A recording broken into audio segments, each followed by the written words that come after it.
A man said, can't stand BS conversations anymore. There comes a point in your life where you hear certain things and you're like, what? I keep bringing this up, but I'm going to bring it up again. I used to chat to him, I don't chat to him no more.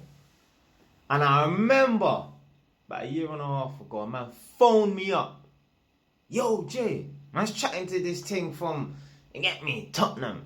And she's saying that my man, in the ends, he was very popular back in the day, he's claiming that he was getting bare gal and that. Did my man used to get girls back in the day? Blood, us man is 30 years old. You're talking about someone who was 18.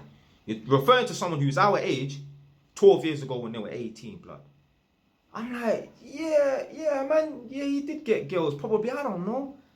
And I'm thinking to myself, why the fuck are you phoning me? Like, it's not like it just came up in conversation. A man phoned me up. He wanted to verify the story.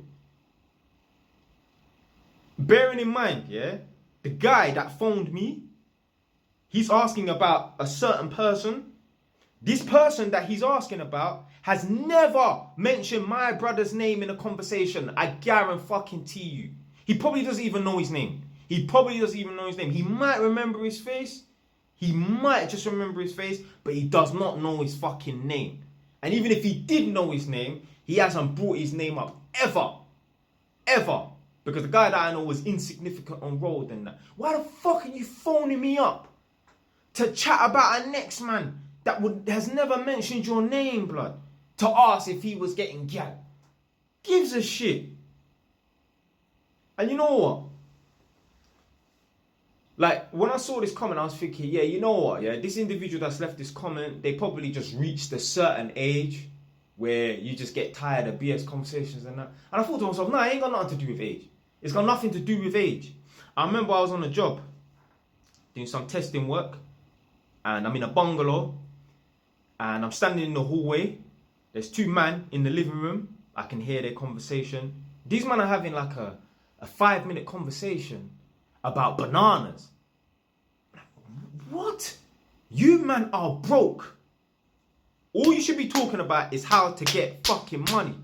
I'm thinking to myself, I'm in a bungalow, yeah? So the people them is old, yeah?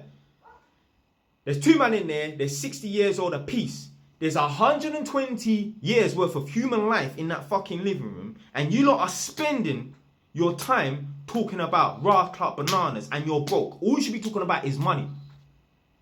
There's people right now, they cannot put their heating on. There's people right now, they need to turn off the light switch and that. Yeah? Hold on one sec, blood. Yeah? There's people right now, yeah, I'll go to their yard, yeah? And they follow me around the house. Because I asked them to follow me around the house, like show me where the sockets are. And I will go in and out of a few rooms because I'm going back and forth. And they'll ask me, yo, you done with that room? I'm like, yeah. But obviously, I'm turning the light switch back on. But what I'm saying is, bam, they're switching those lights off.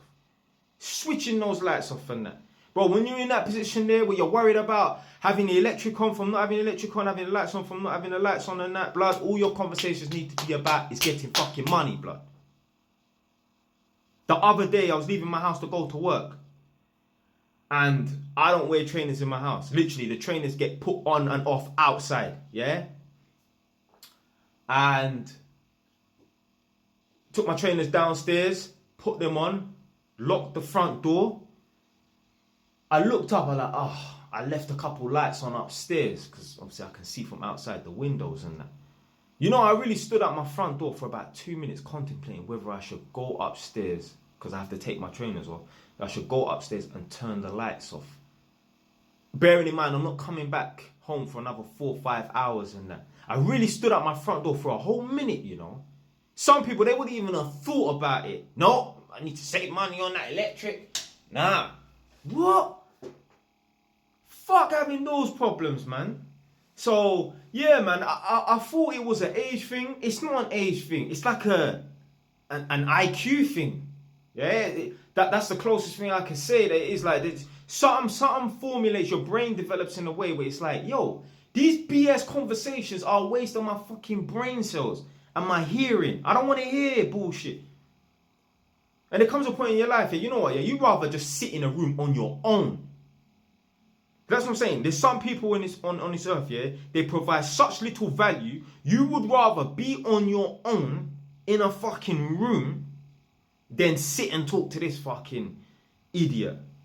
That's how bad it gets, yeah. When your brain develops to a certain level, that's how bad it gets. It's the gift and the curse. It's a gift that your brain develops a certain way, but it's slightly a curse because then you don't even want to be around bullshit. When you get to a certain level, there's certain people you're like, yo, I don't even need to be around these people no more. You see, when you're broke, when you're at the bottom of the social economic scale and that, you need people. I know someone, I'm saying to them like, yo, you've been in some financial trouble in your life. You've been in some sticky situations. If you had no friends, if you had no one to go to borrow you some money and that, because you lack friends or whatever and that, you would be fucked. And they said, yeah. When you're broke, you need people. When you got money, you realize you offer no value. You offer no utility whatsoever. And you actually look at people like, do you know what, yeah, it's kind of bad as well. Yeah, you start looking at people like, what value do you provide to me? You see, when you're broken, like, you don't even think about, oh, what value does this person provide and that, because you have no value. Nah, no disrespect to this you, and someone else has done this in the past. No disrespect to this person, but someone hit me up the other day and was like, yo, I'm looking to do this and that. Yeah, look to get my first property and that. You know, I ain't got no properties, but I'm looking to get my first property. I know you got multiple properties and that. Here's my telephone number. Yeah, if you want to link up, collab and that, maybe go into partnership, do some sort of deal and that together and that. Here's my phone number, hit me up and that.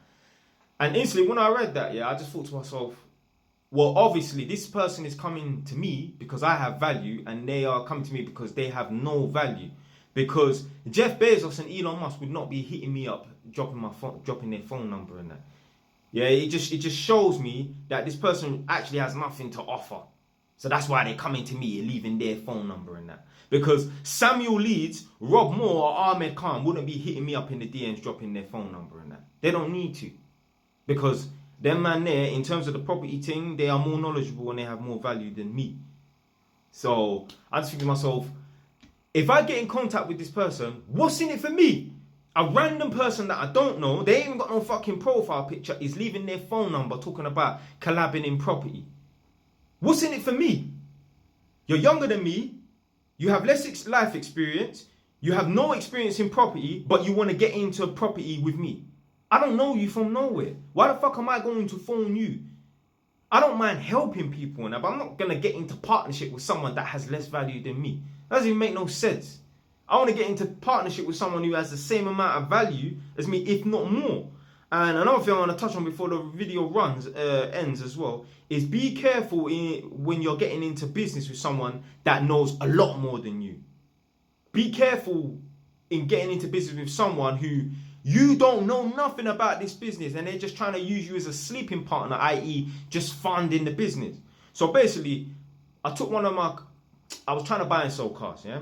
I took one of my cars to this garage in Tottenham, and the people they know me, I've been going here for 10 years, and they saw the trade plates there. And like, oh, what you do car trading, you sell cars and that. I was like, well, I'm trying to ting and that. My man said, oh yeah, I remember you said you lived up in like Northampton and that. Well, we're looking to start up a MOT garage in like somewhere near Leicester or something like that, Northumberland or something like that. And he was like, yeah, if you want to invest, like if you want to chip in and that. And I thought about it and I thought, nah, I know nothing about MOTing cars. I know nothing about like even buying and selling cars and that. Yeah, I'm starting from the bottom. I don't want to get into business with someone that knows a lot more than me. Because that's how they can rip you off. That's how man can scam you, blood. That's how man can fleece you. Pull the wool over your eyes. You know nothing. So if you're going to start something that you know, if you're going to enter something that you know nothing about and that, it's best to kind of do it on your own or do it with someone that pretty much doesn't know as much as you. Like if you're investing big amounts of money, you're not investing no money and it don't matter. But what I'm saying is you don't want to start investing in a lot of money, like 20 grand and that, into something with someone that knows a lot more than you.